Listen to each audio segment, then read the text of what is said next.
আপনাদের মধ্যে হয়তো এই ব্যাপারটা অনেকেই জানেন, স্পেশালি যারা আমার ব্লগগুলো নিয়মিত দেখে থাকেন বা আপনাদের মধ্যে যারাই আমার লাস্ট ব্লগটা দেখেছেন, আপনারা সবাই হয়তো জানেন যে গতকাল আমরা ঘর থেকে বেরিয়েছিলাম, মানে ক্যানাডা থেকে রওনা দিয়েছিলাম বেলা ওই 11টা নাগাদ, এবং টরন্টো এয়ারপোর্ট থেকে আমাদের ফ্লাইট ছিল দুপুর 2:55-তে।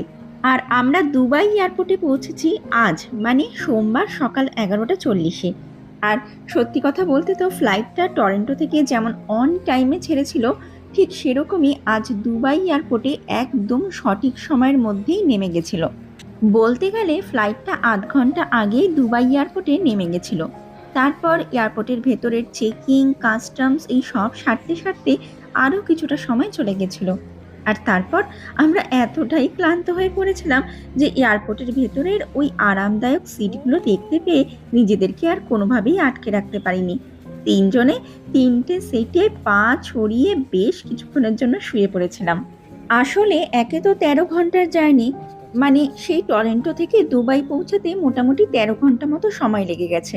তার উপরে প্লেনের ভিতরে আমার আর আমার মেয়ের এক ফোঁটাও ঘুম হয়নি, যার ফলে প্লেনের ভেতরেই আমার মেয়ে শেষের 4-5 ঘন্টার মতো অসুস্থ হয়ে পড়েছিল। আর একদম শেষে, মানে প্লেনটা নামার আধ ঘন্টা আগে আমারও বেশ খানিকটাই কিরকম একটা অস্বস্তিকর বোধ হতে শুরু করে দিয়েছিল। আর এই সব কিছুর চক্করে প্লেনের ভেতরে প্রথম দিকটাতে আমি টুকটুক করে একটু ভিডিও বানালেও পরের দিকে গিয়ে কিন্তু আমি একদমই কোনো ভিডিও বানাতে পারিনি, কারণ সেই সময়টাতে আমার সব থেকে বড় প্রায়োরিটি আর রেসপন্সিবিলিটি হয়ে দাঁড়িয়েছিল আমার মেয়ে। তাই তখন ক্যামেরা বন্ধ করে শুধু ও যাতে ঠিকঠাক থাকে সেই দিকেই আমি নজর রেখেছিলাম।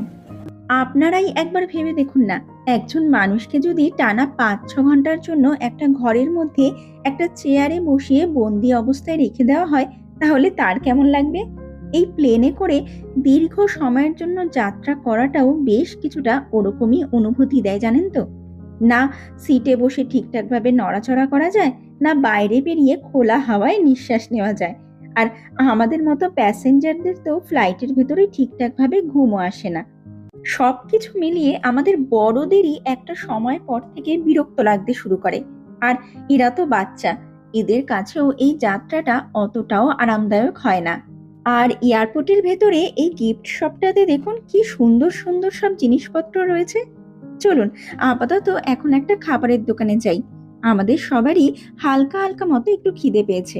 হালকা মতো একটু কিছু খাওয়া দাওয়া করে নিই, তারপর আবার এই দুবাই এয়ারপোর্টের বাকিটা অংশ ঘুরে দেখব। তো দুবাই এয়ারপোর্টে আমরা পৌঁছে গেছি।